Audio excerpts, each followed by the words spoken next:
السلام علیکم، میرا نام محمد عقیل احمد ہے اور جو میں نے سلسلہ شروع کیا ہوا ہے عرب کی تاریخ، قبیلوں اور اقسام کے حوالے سے، یہ اس کا 65 حصہ ہے۔ مدنی زندگی کو 3 مرحلوں میں تقسیم کیا تھا اور یہ پہلا مرحلہ جاری ہے۔ سلسلے کو آگے بڑھاتے ہوئے 1 سال سے زیادہ عرصہ تک مسلمانوں کی فوجی مہمات جو ہیں یہ چلتی رہیں، جس کے نتیجے میں جزیرۃ العرب کے اندر امن اور سلامتی کا دور قائم ہوا۔ یہود جو ہیں یہ جلا وطن ہو چکے تھے خیبر اور شام کی طرف، اور یہ ایک طرف ہو کے تماشا دیکھ رہے تھے کہ مشرکین جو ہیں یہ مسلمانوں پہ غالب آتے ہیں یا نہیں آتے، اور ان کے دل میں یہی تھا کہ مسلمان جو ہیں یہ نیست اور نابود ہو جائیں۔ جب انہوں نے دیکھا کہ مسلمان جو ہیں یہ خوشحالی کی طرف جا رہے ہیں اور جگہ جگہ ان کی حکومت قائم ہو رہی ہے، اور مشرکین جو ہیں ان سے ڈر کے جنگ کے لیے نہیں آئے تھے بدر کے موقع پر، اور اب وہ اندر ہی اندر جل بن رہے تھے اور کسی طرح مسلمانوں کے ساتھ لڑائی جھگڑا کرنا چاہتے تھے، کیونکہ یہ دسیسہ کار تھے، سازشی تھے، لڑائی نہیں لڑ سکتے تھے۔ بنو نذیر کے 20 سردار جو ہیں یہ مکہ گئے، وہاں پہ انہوں نے قریش سے بات کی کہ وہ مسلمانوں سے جنگ کریں اور ہم آپ کا تعاون کریں گے اس جنگ میں، اور اپنی مدد کا ان کو پورا یقین دلایا، اور قریشیوں نے یہود کی یہ پیشکش قبول کر لی کیونکہ ان کو اس میں اپنا فائدہ نظر آیا۔ جنگ بدر دوم میں وہ نہیں پہنچ سکے تھے، اس لیے ان کو موقع مل گیا تاکہ وہ اپنی عزت جو کھوئی ہوئی تھی اس کو بحال کر سکیں اور اپنا وعدہ بھی پورا کر لیں۔ تو اس نیت سے قریش نے یہود کے ساتھ وعدہ کر لیا کہ وہ تیار رہیں گے، اور اس کے بعد یہود جو ہیں یہ بنو غطفان کے پاس گئے، بنو سلائم کے پاس، جتنے بھی عرب کے جزیرے میں لوگ رہتے تھے ادھر ادھر کافر مشرک سب کے پاس گئے اور ان سے یہی بات کی جو قریش کے ساتھ کی، اور انہیں اپنی مدد اور تعاون کا یقین دلایا اور پورے عرب کو مسلمانوں کے خلاف کھڑا کر دیا۔ قریشی جو تھے ان کے لشکر کی تعداد 4000 تھی، اور اس کے علاوہ جو آس پاس کے قبائل تھے، یہودیوں کے جو قبائل ہیں، ان کو ملا کے یہ 10,000 سے زیادہ کی تعداد میں لشکر تھا، اور ان کی جتنی تعداد تھی مدینے کے جو لوگ تھے، اگر ان میں بزرگ، عورتیں، بچے سب کو شامل کیا جائے تب بھی اتنی تعداد نہیں بن سکتی تھی، کیونکہ یہ سارا عرب اکٹھا ہو چکا تھا، اور یہ جتنے بھی قبائل تھے سب اکٹھے ہو گئے، اور ان سب کا سپہ سالار جو تھا وہ ابو سفیان تھا، اور یہ سب اکٹھے ہو کے مدینہ کی طرف روانہ ہو گئے۔ چند دنوں کے اندر یہ مدینے کے آس پاس میں پہنچ گئے۔ مدینے کی اطلاعات نے یہ خبر پہنچا دی نبی کریم صلی اللہ علیہ وسلم تک، تو آپ نے فوراً ہی اس کے اوپر مجلس شورا منعقد کی تاکہ دفاع کے لیے صلاح اور مشورہ کیا جائے۔ تو مجلس شورا میں سب نے اپنی رائے دی، لیکن جو سب سے زیادہ پسند کی گئی وہ حضرت سلمان فارسی رضی اللہ تعالی عنہ کی رائے جو تھی وہ قبول کی گئی۔ حضرت سلمان فارسی رضی اللہ تعالی عنہ نے فرمایا کہ ہمارے ہاں فارس میں جب کوئی محاصرہ کرتا تو ہم ان کے لیے خندق کھود لیتے اور وہ حائل بن جاتی ان کے اور ہمارے درمیان، اور یہ ایک ایسی چیز تھی جس سے عرب لوگ واقف نہیں تھے، یہ ایک نئی چیز تھی، اس لیے نبی کریم صلی اللہ علیہ وسلم نے ان کی بات مانی، اور اس کے بعد عملی جامہ پہنانے کے لیے نبی کریم صلی اللہ علیہ وسلم نے صحابہ کرام کو خندق کے لیے حکم دیا، اور اس کے بعد صحابہ کرام کے لیے ہر 10 آدمیوں کے لیے 40 ہاتھ خندق کھودنی تھی،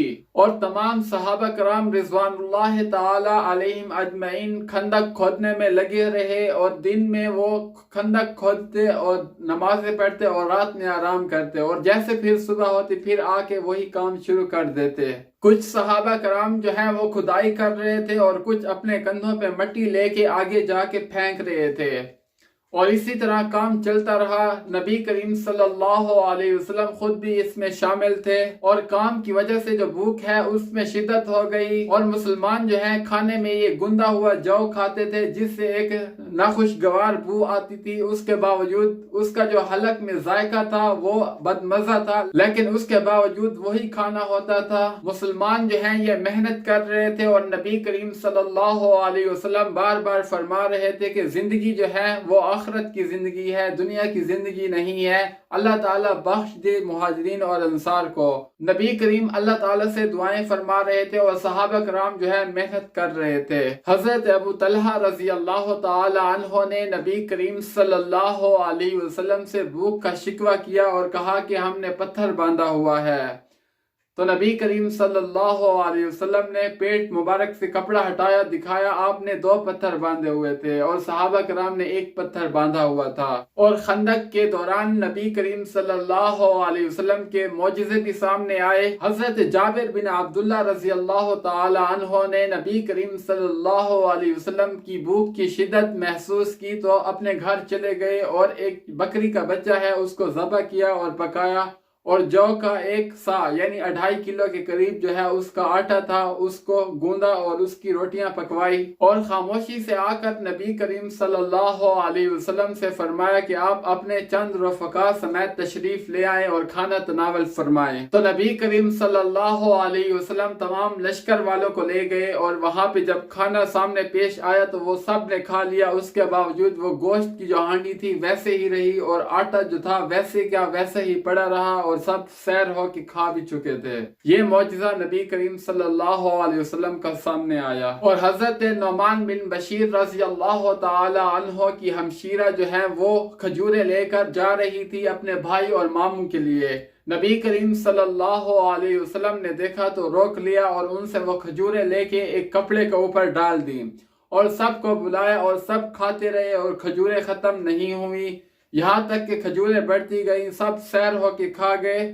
اور اس کے باوجود کھجوریں ویسے ہی ٹپک رہی تھی کپڑے کے کنارے سے۔ یہ 2 معجزے صحابہ کرام نے نبی کریم صلی اللہ علیہ وسلم کے دیکھے۔ اور یہاں پہ دلچسپ واقعہ یہ پیش آیا کہ مسلمانوں کو خوشخبری دی گئی۔ صحابہ کرام جب خندق کھود رہے تھے تو وہاں پہ ایک سخت چٹان آ گئی جو کہ ٹوٹ نہیں رہی تھی۔ نبی کریم صلی اللہ علیہ وسلم سے آ کر شکوہ کیا تو آپ صلی اللہ علیہ وسلم تشریف لے گئے اور وہاں خندق میں اترے اور کدال لی اور بسم اللہ پڑھتے ہوئے چلائی جس سے پتھر ٹوٹا،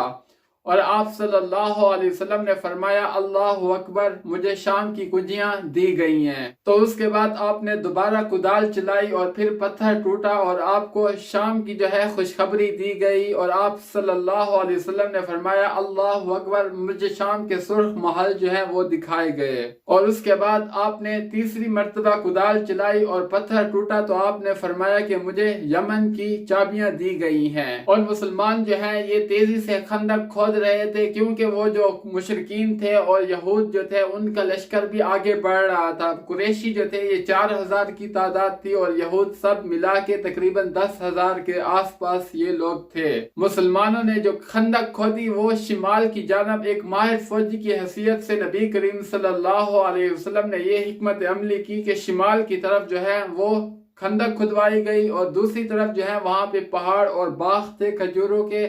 اس لیے یہاں پہ کچھ رکاوٹ نہیں تھی، اس لیے رکاوٹ بنانے کے لیے 2 لشکروں کے درمیان حائل کرنے کے لیے ایک رکاوٹ بنا دی گئی، اور دونوں لشکر جو ہیں یہ پہنچ گئے۔ ایک جو ہے 4000 کی تعداد پر مشتمل تھا اور دوسرا 6000 کی تعداد پر مشتمل تھا، اور یہ جو لشکر ہیں ٹھاٹھے مارتے ہوئے آئے جس کی تعداد 10,000 تھی، اور یہ عرب کا بہت بڑا لشکر تھا۔ قرآن مجید میں اسی کی طرف اشارہ ہے۔ وَلَمَّا رَأَى الْمُؤْمِنُونَ الْأَحْزَابَ قَالُوا هَذَا مَا وَعَدَنَا اللَّهُ وَرَسُولُهُ وَصَدَقَ اللَّهُ وَرَسُولُهُ وَمَا زَادَهُمْ إِلَّا إِيمَانًا وَتَسْلِيمًا۔ اور جب اہل ایمان نے ان جتھوں کو دیکھا تو ان کی سمجھ میں آ گیا اللہ اور اللہ کے رسول نے جو وعدہ کیا تھا وہ سچ کر دکھایا، اور ان کا ایمان جو ہے پہلے سے زیادہ ہو گیا۔ وَإِذْ يَقُولُ الْمُنَافِقُونَ وَالَّذِينَ فِي قُلُوبِهِم مَّرَضٌ مَّا وَعَدَنَا اللَّهُ وَرَسُولُهُ إِلَّا غُرُورًا۔ اور جبکہ منافقین اور وہ لوگ جن کے دلوں میں مرض تھا وہ یہ کہہ رہے تھے کہ اللہ اور اللہ کے رسول نے جو وعدہ ہم سے کیا تھا وہ محض ایک فریب تھا۔ اور ادھر سے نبی کریم صلی اللہ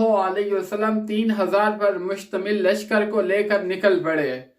جب وہاں مشرکین پہنچے تو انہوں نے دیکھا خندق حائل ہے جو کہ ان کے لیے نئی چیز تھی اور ان کے ذہن میں یہ نہیں تھا،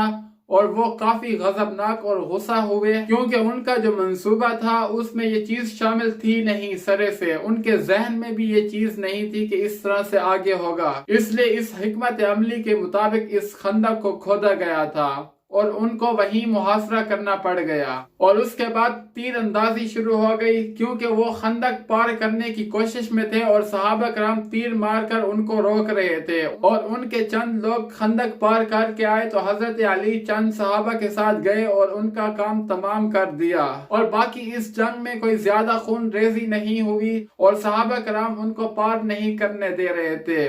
کسی دن وہ بھرپور کوشش کرتے خندق کو کراس کرنے کی، پار کرنے کی، لیکن صحابہ کرام بھی یہاں سے ان کو منہ توڑ جواب دیتے، اور کب تک وہ محاصرہ کر کے رہتے، اور یہود کا ایک قبیلہ جنگ میں شامل نہیں ہوا تھا، کیونکہ وہ ابھی بھی قائم تھا جو عہد و پیمان نبی کریم صلی اللہ علیہ وسلم سے کیا تھا، وہ تھا بنو قریظہ۔ تو بنو نذیر کا سردار جو ہے حیی بن اخطب، یہ اس کے پاس چلا گیا جو بنو قریظہ کا سردار تھا کعب بن اسد کرزی کے پاس، اور اس کو اپنے ساتھ شامل کرنا چاہا۔ اس نے دروازہ کھٹکھٹایا، اس نے دروازہ نہیں کھولا جان بوجھ کر، لیکن حیی بن اخطب نے اصرار کیا اور اس کی منتیں سماجت کی، اور اس کے بعد اس نے دروازہ کھولا۔ وہ کہہ رہا تھا کہ نبی کریم صلی اللہ علیہ وسلم سے جو عہد و پیمان کیا تھا میں اس کی مخالفت نہیں کر سکتا، اس کو توڑ نہیں سکتا، کیونکہ محمد میں وفا ہے۔ لیکن حیی بن اخطب نے بہت اصرار کیا، جس کی وجہ سے اس نے مان لیا، اور وہ مان گیا، اور اس کے بعد وہ میدان جنگ میں شامل ہو گیا۔ تو اس طرح یہ یہود کے جو قبیلے تھے وہ شامل ہو گئے تھے پورے کے پورے جنگ میں،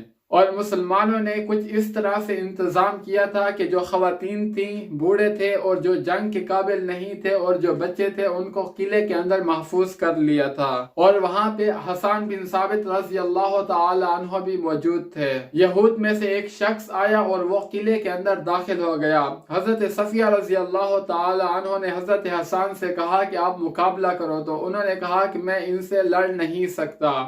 تو حضرت صفیہ رضی اللہ تعالی عنہ نے ایک ڈنڈا اٹھایا اور اس کو مار مار کے قتل کر دیا۔ حضرت صفیہ رضی اللہ تعالی عنہ نے جو یہودی کو قتل کیا، اس کا بڑا اثر پڑا جنگ پر، کیونکہ یہودیوں کے ذہن میں یہ بات آ چکی تھی کہ اس قلعے کے اندر بھی مسلمانوں کا دستہ موجود ہے، تو اس لیے دوبارہ کسی شخص میں ہمت نہیں ہوئی کہ وہ قلعے کے اندر جانے کی کوشش کرے۔ تو اس کے بعد حضرت صفیہ رضی اللہ تعالی عنہ نے حضرت حسان بن ثابت رضی اللہ تعالی عنہ سے یہ فرمایا کہ اس کی تلوار جو ہے، ہتھیار زرہ، وہ سب کچھ اتار لو، کیونکہ میں عورت ہوں، اس کو چھو نہیں سکتی۔ تو جواباً حضرت حسان بن ثابت رضی اللہ تعالی عنہ نے یہ فرمایا کہ مجھے اس کی ضرورت نہیں ہے، اور یہودیوں نے قریش کے ساتھ دوستی نبھاتے ہوئے ان کے پاس اونٹ بھیجے تاکہ یہ بات ثابت ہو جائے کہ وہ ان کے ساتھ ہیں، جن اونٹوں پر جو کہ 20 تھے مسلمانوں نے قبضہ کر لیا، جس کے اوپر ساز و سامان اور کھانے پینے کا سامان تھا۔ اور ادھر نبی کریم صلی اللہ علیہ وسلم کو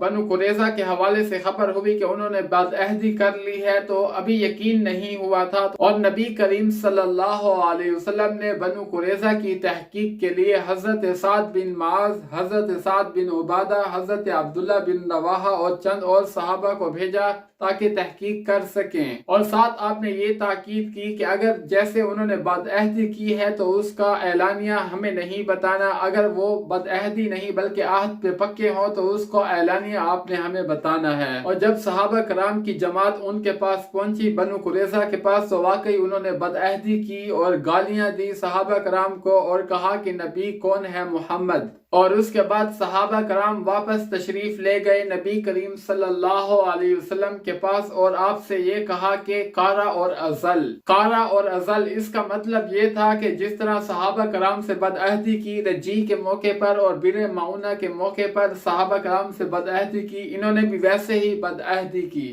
تو نبی کریم صلی اللہ علیہ وسلم سمجھ گئے، اور باقی صحابہ کرام بھی تقریباً سب کو سمجھ آ گئی تھی کہ یہ معاملہ ہوا، اور اب مسلمانوں کی یہ حالت تھی، آگے سے قریش تھے اور پیچھے سے بنو قریظہ تھے اور درمیان میں مسلمان تھے۔ قریش کو چھوڑ نہیں سکتے، جب ادھر سے دھیان بٹا تو قریش جو ہے وہ خندق کو پار کر کر آ جاتے اور نقصان پہنچا سکتے تھے مسلمانوں کو، اور اس کے بعد محمد صلی اللہ علیہ وسلم نے چند مسلمانوں کو اس طرف لگا دیا، اور پیچھے کی طرف بنو قریظہ تھے، یہود کا جو قبیلہ تھا، اور آگے مسلمان خواتین جو ہے قلعے میں محفوظ تھیں، خطرہ تھا کہ کہیں مسلمان خواتین کو نقصان نہ پہنچے۔ کیونکہ یہود جو ہیں وہ قلعے میں داخل ہو سکتے تھے، اور مسلمانوں کے لیے یہ بہت ہی نازک اور سنگین حالت تھی۔ وَإِذْ زَاغَتِ الْأَبْصَارُ وَبَلَغَتِ الْقُلُوبُ الْحَنَاجِرَ وَتَظُنُّونَ بِاللَّهِ الظُّنُونَ، اور جب نگاہیں کجی ہو گئیں اور دل حلق کو آ گیا اور تم لوگ اللہ تعالیٰ سے طرح طرح کے گمان کرنے لگے، اور اس وقت مومنوں کی آزمائش کی گئی اور انہیں شدید جھنجھوڑ دیا گیا۔ اور اب جو مسلمانوں کے اندر منافقین تھے انہوں نے گردنیں اٹھانا شروع کر دی اور طرح طرح کے بہانے شروع کر دیے کہ ہمارے شہر کے اندر گھر کھلے ہیں اور خطرہ ہے کوئی داخل نہ ہو جائے، اور واپس جانے کی اجازت چاہی نبی کریم صلی اللہ علیہ وسلم سے۔ اور یہاں تک کہ جو بنو سلمہ تھے ان کے قدم اکھڑنے لگے، اور جو منافقین ہیں انہوں نے طرح طرح کی باتیں شروع کر دی کہ آپ تو کہتے تھے کہ ہم کیسر کسرا کے بادشاہ بنیں گے، فلاں ہے ڈھمکاں ہے، اور اب حالت یہ ہے کہ ہم قضاء حاجت کے لیے نہیں جا سکتے کہ ہماری جان کو خطرہ ہے۔ اس طرح منافقین جو ہے آپ صلی اللہ علیہ وسلم کو طرح طرح کی باتیں سنانے لگے، اور انہی لوگوں کے بارے میں اللہ تعالیٰ نے یہ ارشاد فرمایا، وَإِذْ يَقُولُ الْمُنَافِقُونَ وَالَّذِينَ فِي قُلُوبِهِم مَّرَضٌ مَّا وَعَدَنَا اللَّهُ وَرَسُولُهُ إِلَّا غُرُورًا وَإِذْ قَالَتْ طَائِفَةٌ مِّنْهُمْ يَا أَهْلَ يَثْرِبَ لَا مُقَامَ لَكُمْ فَارْجِعُوا وَيَسْتَأْذِنُ فَرِيقٌ مِّنْهُمُ النَّبِيَّ يَقُولُونَ إِنَّ بُيُوتَنَا عَوْرَةٌ وَمَا هِيَ بِعَوْرَةٍ إِن يُرِيدُونَ إِلَّا فِرَارًا۔ اور ایک طرف لشکر کا یہ حال تھا اور دوسری طرف نبی کریم صلی اللہ علیہ وسلم کو بنو قریظہ کی بدعہدی معلوم ہوئی تو آپ صلی اللہ علیہ وسلم منہ پر کپڑا ڈال کے چیت لیٹ گئے۔ تو مسلمان جو ہیں یہ پہلے سے زیادہ پریشان ہو گئے، اور تھوڑی دیر نبی کریم صلی اللہ علیہ وسلم اسی طرح لیٹے رہے، اور پھر آپ اٹھے پر امید ہوئے اور لوگوں سے کہا کہ مسلمانوں اللہ تعالیٰ کی مدد آ گئی ہے، خوش ہو جاؤ۔ اور اس کے بعد نبی کریم صلی اللہ علیہ وسلم نے چند صحابہ کو بھیجا کہ وہ قلعے کی حفاظت کریں تاکہ مسلمان خواتین کو نقصان نہ پہنچے، اور اس کے لیے ایک ایسی حکمت عملی کی ضرورت تھی کہ ان کی طاقت کو قوت کو توڑا جائے۔ تو آپ صلی اللہ علیہ وسلم نے ارادہ کیا کہ جو یہود ہیں ان کو کسی طرح سے واپس بھیج دیا جائے۔ تو آپ صلی اللہ علیہ وسلم نے یہ فیصلہ کیا کہ اگر ان کو 1/3 پیداوار دے کر واپس بھیجا جائے تو پھر ان کو صرف قریش سے لڑائی کرنی پڑے گی۔ تو آپ صلی اللہ علیہ وسلم نے سعد بن معاذ و سعد بن عبادہ رضی اللہ تعالی عنہما سے مشورہ کیا، تو انہوں نے فرمایا کہ اگر اللہ تعالیٰ نے آپ کو اس چیز کا حکم دیا ہے تو پھر تو ٹھیک ہے، اور اگر اللہ تعالیٰ نے آپ کو اس چیز کا حکم نہیں دیا تو آپ ایسا نہ کریں۔ اور صحابہ کرام نے کہا کہ اللہ تعالیٰ نے ہمیں ہدایت دی ہے لہٰذا ہم لڑیں گے۔ تو نبی کریم صلی اللہ علیہ وسلم نے فرمایا کہ میں نے تمہاری وجہ سے ایسا کہا ہے۔ تو صحابہ کرام جب عزم ان کا پختہ ہو چکا تو نبی کریم صلی اللہ علیہ وسلم نے ان سے نمٹنے کا فیصلہ کر دیا، اور جو قریش یہود یہ سب ذلیل اور رسوا ہو کر وہاں سے نکلے۔ ہوا کچھ یوں کہ بنو غطفان کا ایک شخص نعیم بن مسعود، اس کا اسلام چھپا ہوا تھا لیکن یہ ان میں موجود تھا اور ان کو نہیں بتایا کہ میں مسلمان ہوں، اور یہ خاموشی سے نبی کریم صلی اللہ علیہ وسلم کے پاس آیا اور آپ سے کہا کہ میرے لیے کیا حکم ہے۔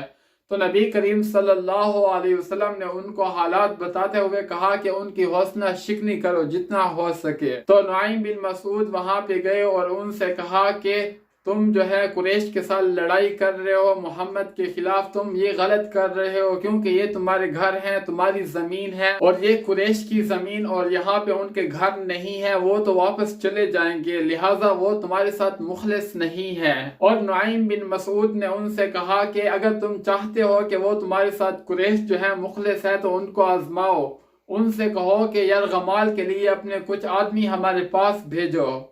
اگر وہ بھیج دیں تو ٹھیک ہے، اگر نہ بھیجیں تو پھر تم سمجھ جاؤ کہ وہ تمہارے ساتھ نہیں ہے۔ اور اس کے بعد حضرت نعیم بن مسعود رضی اللہ تعالی عنہ قریش کے پاس چلے گئے اور کہا کہ مجھے تم سے محبت ہے، یہ آپ جانتے ہو، میں تمہیں لہٰذا ایک بات بتانے کے لیے آیا ہوں، وہ یہ ہے کہ یہود جو ہیں انہوں نے محمد صلی اللہ علیہ وسلم سے عہد شکنی کی ہے،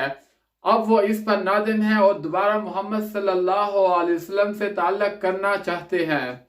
اس لیے انہوں نے یرغمال بنانے کے لیے تمہارے بندے تم سے طلب کریں گے اور محمد کو دیں گے،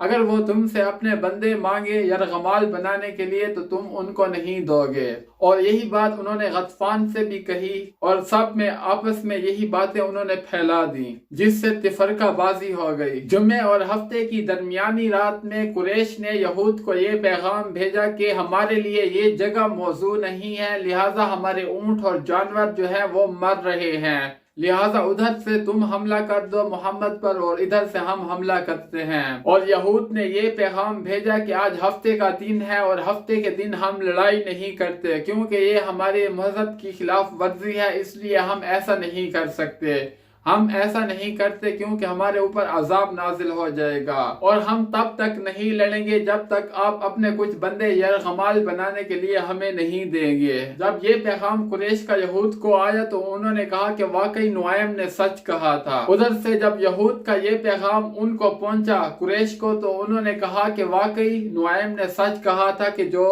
یہود جو ہے یہ وفا کرنے والے نہیں ہیں۔ جب یہود کا پیغام قاصد لے کر قریش کے پاس گیا کہ اپنے یرغمال بنانے کے لیے بندے ہمیں دیں، تو قریش نے کہا کہ واقعی نعیم نے سچ کہا تھا، اور اس کے بعد ان دونوں میں پھوٹ پڑ گیا اور دونوں لشکر الگ الگ ہو گئے۔ اور ادھر صحابہ کرام اور نبی کریم صلی اللہ علیہ وسلم مسلسل اللہ تعالیٰ سے دعائیں کر رہے تھے۔ صحابہ کرام یہ دعا فرما رہے تھے کہ اے اللہ ہماری پردہ پوشی فرما اور ہمیں ان خطرات سے معمون فرما، اور نبی کریم صلی اللہ علیہ وسلم یہ دعا فرما رہے تھے کہ اے اللہ کتاب اتارنے والے، جلد حساب لینے والے، ان لشکروں کو شکست دے دے اور ان لشکروں کو جھنجھوڑ کر رکھ دے۔ اور نبی کریم صلی اللہ علیہ وسلم کی دعا اللہ تعالیٰ نے سن لی، اور اس کے بعد اللہ تعالیٰ نے تیز اور تند ہوا چلائی جس سے ان کے خیمے اڑ گئے، اور ان کے جو خیمے کی کھونٹیاں تھیں وہ بھی اڑ گئی، اور ان کی جو ہانڈیاں ہیں وہ الٹ گئی، اور ان کے دلوں میں رعب طاری ہو گیا۔ اور مسلمانوں کی مدد کے لیے اللہ تعالیٰ نے فرشتوں کا لشکر بھیجا جنہوں نے مشرکین کو جھنجھوڑ کر رکھ دیا